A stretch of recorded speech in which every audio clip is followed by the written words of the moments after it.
Thanks for staying with us. So a Twitter user recently raised his view on home training and child abuse in Africa. His words, "I still believe that we Africans raise children we're most emotionally abused kids in the world.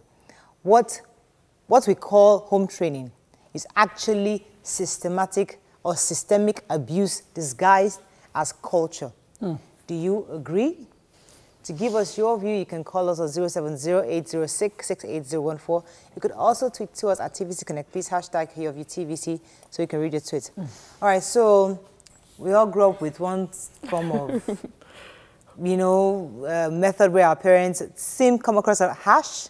Although today many of us feel like we turned out good we turned out good because of it. Some others feel otherwise. In your view, what do you think about home training in Africa? Is it abuse? Is it emotional abuse? Or do you think it's actual home training? Okay, let me agree and disagree. To some extent, I agree 100% that it is home training, and it's that area that is called culture, where they then put a distinction between how to train a girl and a boy, is where I have a problem. So the girl is made to wake up early in the morning, sweep the house while the boy is still napping, sweep and prepare everything. I had a problem with my parents making me do everything while my brother is waiting, and then he starts to take his bath and drives out of the house while I'm still cooking.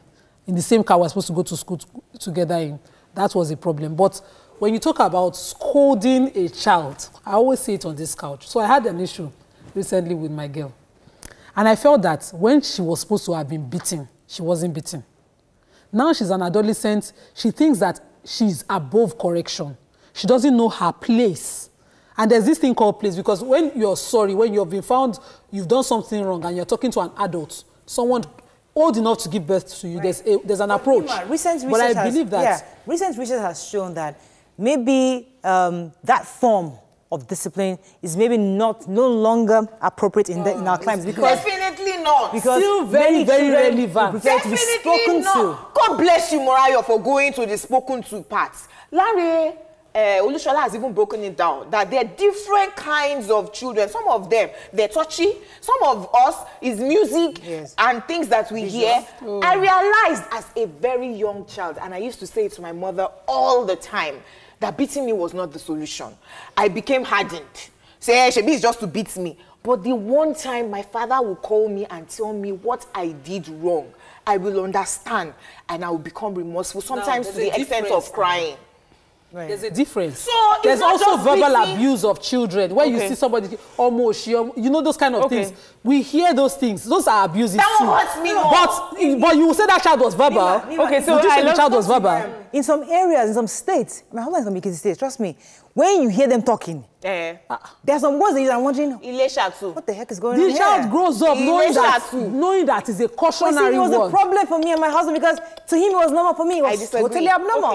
Okay. For me, I love my mother a lot and I talk about her very much, and I think she's the best mother in the world, but there are some things that she did that till today I think was emotional abuse, and it is taking me time to sort of forgive her for that.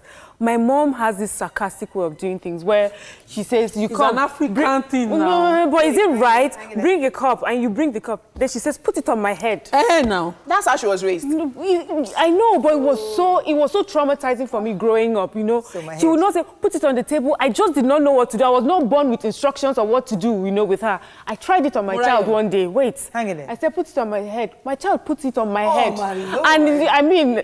I do, and I not blame that child. Yes. The thing is, after that you use the same thing, and once you say, what did you just do? She knows. No, but the thing is, I tell the child, no. I put it on my head. It's caution. Okay, Morayo, this is okay. Let me explain. While we're growing up, my father might be calling you that you're doing something wrong. He will call you twice, and he won't put a name and say, not you. The other in my language, and everybody will just say, the person that is guilty will now say, Shebi, they say not you. It's not me. It's not me. So like, maybe Jumoke did something wrong. I'll be like, hey, you, bring that thing, not you. Jumoke will now pretend that she didn't get the message. There's no way you don't get the message when the parents talk to you. It's our way of talking. It's called their body or whatever language that you like to say. See, when a child is growing up, when there are ways you train your child. When the child gets to that adolescent age, they know your breaking point. They don't cross it. Okay, you don't let them. They know it without you saying so much. Which school of parenting did you go to? The school of parenting of your own parents. Yeah. A lot of us do not even realize that the programming that we got from childhood affected us negatively. We believe that we are okay. For instance, circumcision, because you don't want the child to be promiscuous, you damage her for life. No, there are some circumcisions that you can never reverse. And the child will get married and never enjoy sex because you don't want her to be promiscuous. There are some things that you do not necessarily need to do for your child to turn out right.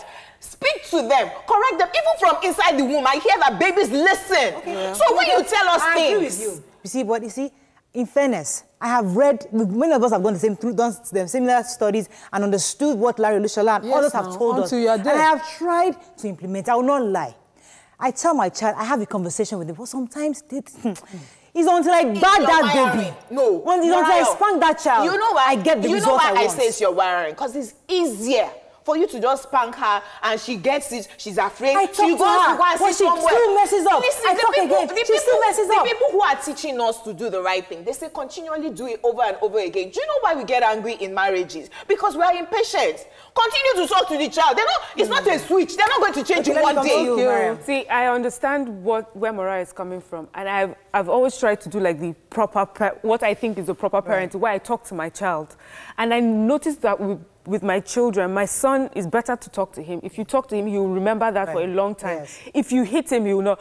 But my little girl, she needs a little spanking. Because in her, the way I see her, she's sort of more aware of what is right and what is wrong, but she does it to test you and see how far you go. So I guess there are different methods, but I really do not. Yes, but I really do not agree that hitting a child is the right way to do. I agree. It's also lazy parenting. It's so much easier for you to just hit your child. Your child shuts up and he's scared, and then you think you've dealt with it. Meanwhile, your child feels upset. Let me just finish this thing. Let me finish this, because I had what really made me sad was one time, my child came to me and said to me, I thought we were playing. I had spoken to him, we're talking, and then he said something and I scolded him.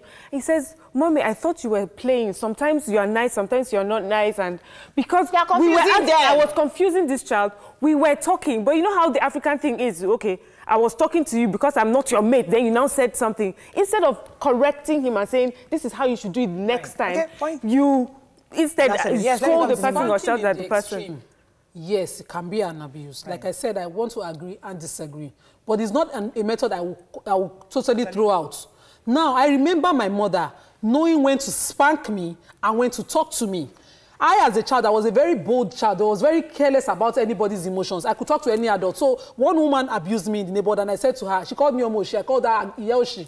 Right back. No wonder your mouth is still loud. You be calling me Agbaya and be saying all sorts of My mother came back things. and heard about it. She knew, yes, the woman had done something wrong to me. But she needed to train her child. So she took me back to the woman's house and made me kneel that I don't do at home. So I apologized to the woman. My mom used to do message I never forgot. Ever since then, even when I am angry and pushed to it, I am cautioned as to what I say so that I don't know how to I don't know how to apologize for something that I was right about. You still abuse us unnecessarily. Sometimes you pass you trust me when I abuse. But do you know another thing that we fail to even understand is that the way you treat one child is the way that child will treat his sibling. That's it. There are times I've shouted the words I've said to my older son, he said to my younger child, because that is what I've taught him. And then there's a way I've handled him that he handles his younger one. So we need to be careful how we also want them to treat each other. So I think we can actually... May I take some tweets? Take a few tweets for you. Uwana Joseph says, Jumoke, you don't talk to children, you beat them.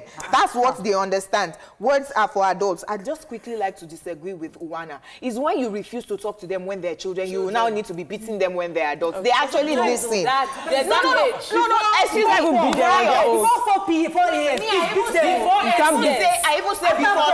I even say before 2. There's sometimes a child is going towards fire. You want see spanking sometimes is necessary. It's not to go and beat them. Talking the same thing. Yes. So I believe by the time they can hear and you start to talk when they are babies. Spanking is when you know that they've gone to the extreme, but you still keep on talking. The reason I spanked you is because you do this, so they know what you're doing. Yes, because I spanked my child. Adeleke says, I live in Aberdeen, and incidentally Actually, I was called into my daughter's school yesterday that I spanked her, which was not so. I was surprised meeting the social worker and police already waiting for me. Cultural clash is real. Wow. My son went to go and turn on the gas.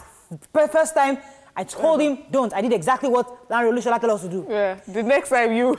Just a few weeks back, he did it exactly. I didn't speak any English. I brought my Omo Orugu. Whoa. And I spanked him. Never forget. Took him to that gas and I spanked him. He will never forget. Between 0 to 4 years, yes. Because after then, they understand you. Before 2 years, you spank them, they just think you're abusing them. But you know, they don't get the message. But 2 to 8 is worked. I've seen it work. Once they are past 8, that discussion, you start to have it. But keep on talking. You keep on talking.